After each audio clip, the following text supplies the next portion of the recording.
Yang kedua adalah cermin cekung. Ciri-cirinya bersifat konvergen atau mengumpulkan cahaya.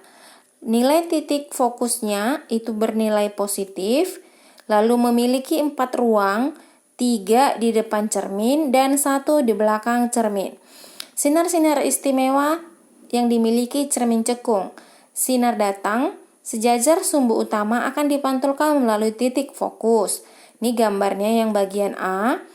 Lalu sinar datang melalui titik fokus akan dipantulkan melalui sumbu utama. Ini gambar yang B. Lalu sinar datang yang melalui titik kelengkungan akan dipantulkan melalui titik itu juga. Ini gambarnya yang C. Lalu, cara menentukan sifat bayangan pada cermin cekung bisa dilakukan melalui 2 cara. Yang pertama itu melalui perhitungan. Jadi jika dihitung nilai S-aksen bertanda positif, maka bayangannya itu bersifat nyata dan terbalik. Lalu jika S-aksennya bertanda negatif, maka bayangannya bersifat maya dan tegak. Lalu apabila M-nya lebih besar dari 1, maka bayangannya itu diperbesar, dan jika lebih kecil dari 1, maka bayangannya itu diperkecil. Cara yang kedua adalah melalui penomoran ruang. Nah, apabila bayangan itu berada di ruang 1, ruang 2, atau ruang 3, itu akan bersifat nyata dan terbalik. Namun, apabila bayangan terletak di ruang 4, maka akan bersifat maya dan tegak. Atau bisa kita simpulkan, apabila ruang bayangannya lebih besar dibandingkan ruang benda, maka bayangannya akan diperbesar. Atau jika ruang bayangannya lebih kecil dibandingkan ruang benda, maka bayangannya diperkecil. Yang ketiga adalah cermin cembung. Cermin cembung disebut juga cermin divergen karena bersifat menyebarkan cahaya. Nilai titik fokusnya itu bertanda negatif, lalu memiliki 4 ruang juga, namun hanya 1 ruang yang di depan cermin dan 3 ruang berada di belakang cermin. Sifat-sifat sinar istimewa yang dimiliki cermin cembung. Sinar datang sejajar sumbu utama dipantulkan seolah-olah berasal dari titik fokus. Ini gambarnya yang A. Lalu sinar datang menuju fokus akan dipantulkan sejajar sumbu utama. Ini gambarnya yang B. Lalu yang ketiga, sinar datang menuju jari-jari atau M. Itu akan dipantulkan melalui titik M juga atau jari kelengkungan. Nah, ini gambar yang ketiga. Lalu sifat bayangan untuk cermin cembung ini hanya 3 saja, yaitu maya, tegak, dan diperkecil. Jadi kita tidak perlu melalui perhitungan atau melalui posisi bayangannya berada di ruang berapa. Yang pasti cermin cembung akan memiliki sifat bayangan yang 3 ini saja ya, maya, tegak, dan diperkecil. Yang keempat, hubungan antara besaran-besaran yang dimiliki cermin.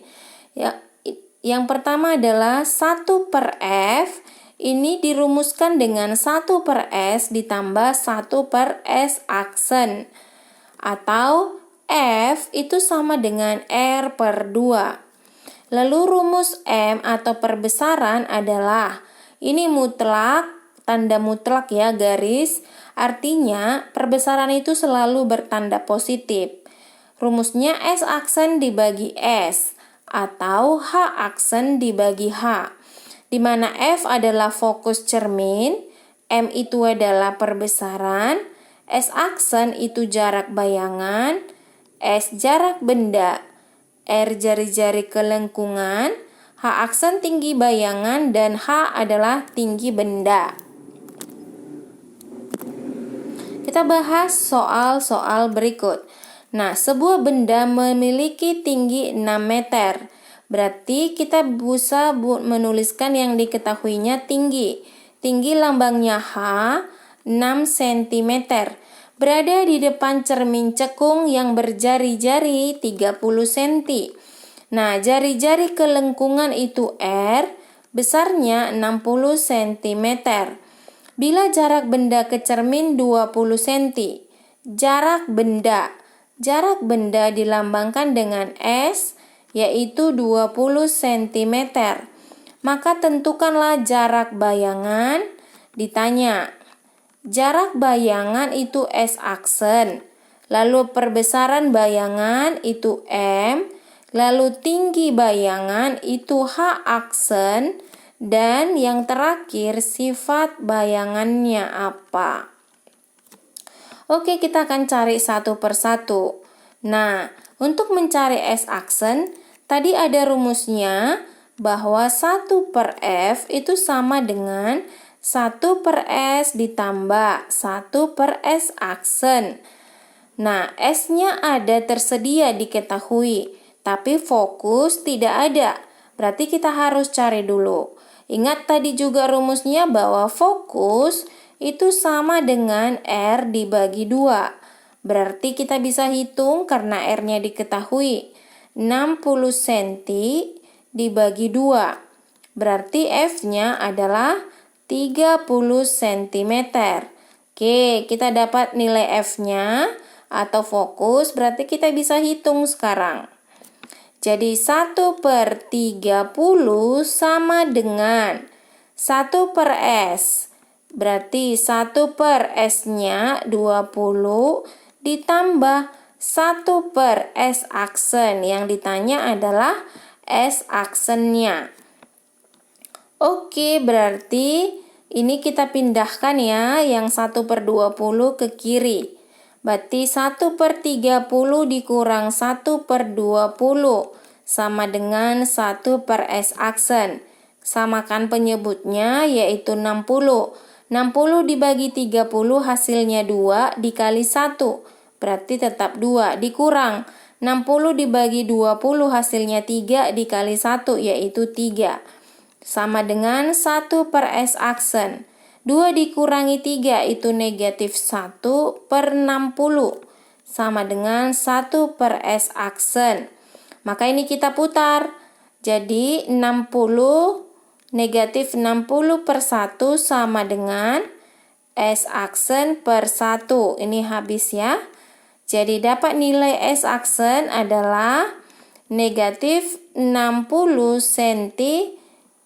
centimeter ya, negatif 60 cm. Oke, kita lanjutkan untuk yang kedua. Nilai M atau perbesaran. Nah, rumus M tadi itu adalah S aksen dibagi S harga mutlak. Berarti S aksennya tadi yang sudah kita hitung itu adalah nih ya, negatif 60 ya. S-nya 20. Berarti negatif 60 dibagi 20. Nah, ini negatif ini karena sudah ada harga mutlak berarti tidak ada lagi, akan jadi positif. Sekarang 60 dibagi 20 hasilnya adalah 3. Berarti perbesarannya adalah 3 kali. Jadi bayangannya itu 3 kali lebih besar dibandingkan dengan bendanya. Oke, next pertanyaan yang berikutnya adalah H aksen. Berarti ingat tadi rumus perbesaran juga selain S aksen dibagi S itu juga adalah H aksen dibagi H. Nah, kita sudah dapat ini M-nya. M-nya 3 sama dengan H aksennya itu yang ditanya dibagi. Hanya berapa? Nah, hanya tadi adalah 6 cm ya. Berarti ini kita buat 6.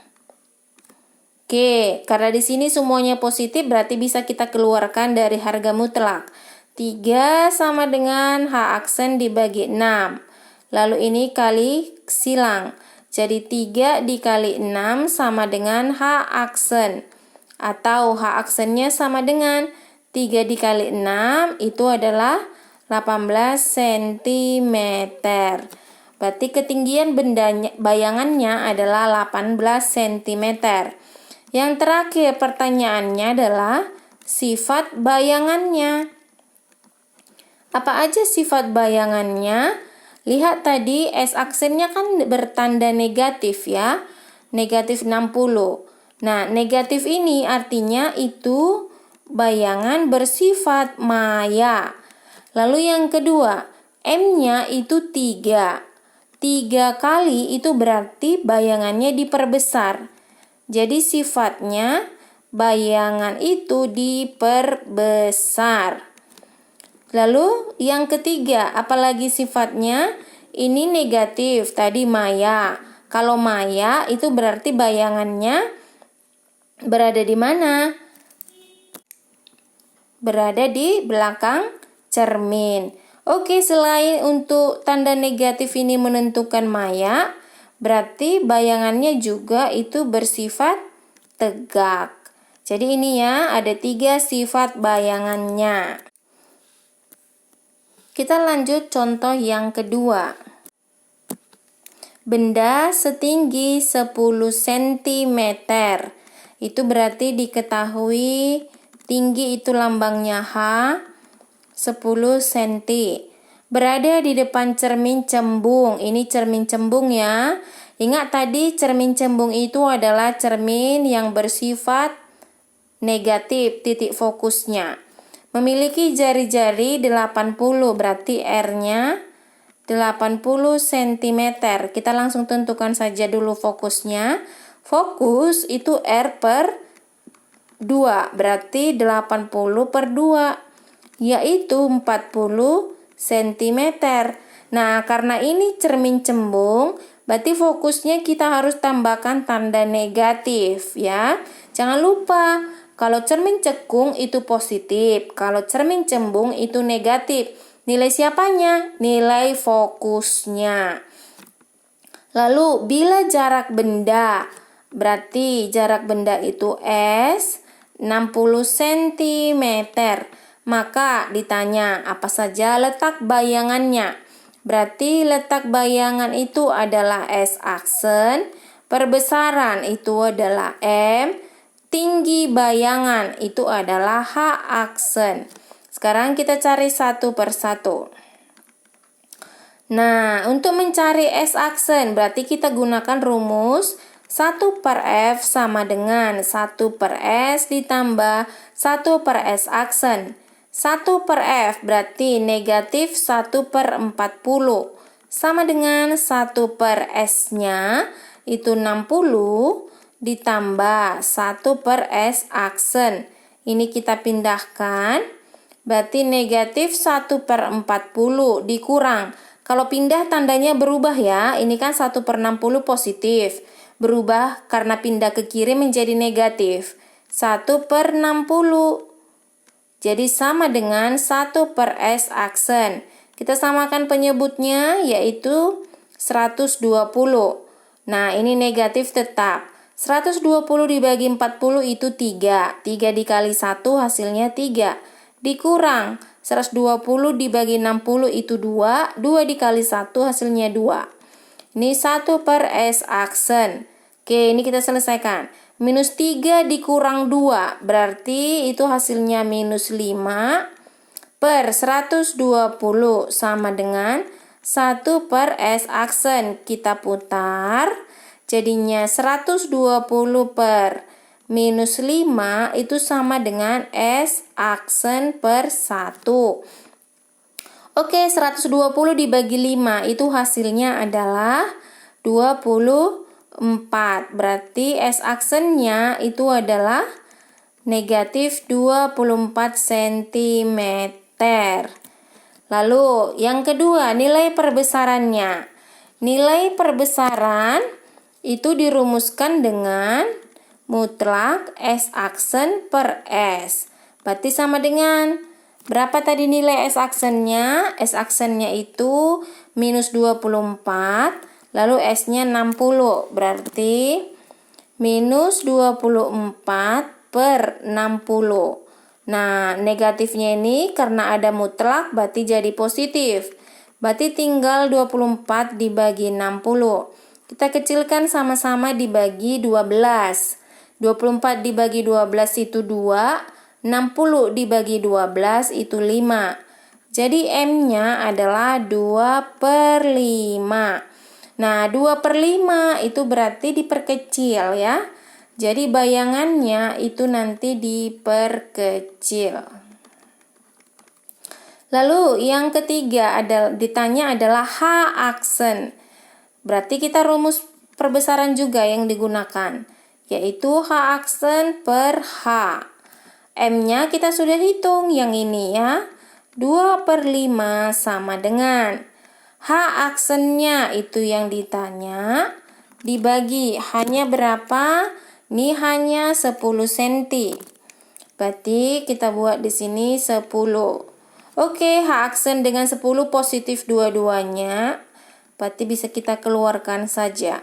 H aksen per 10. Kiri kanan ini bisa dimatikan ya atau dibagi. Sisanya 2. Ini sisanya 1. Lalu kali silang. Ini ke sini, ini ke sini. Berarti 1 dikali H aksen itu H aksen sama dengan 2 dikali 2 itu 4. Berarti tinggi bayangannya adalah 4 cm.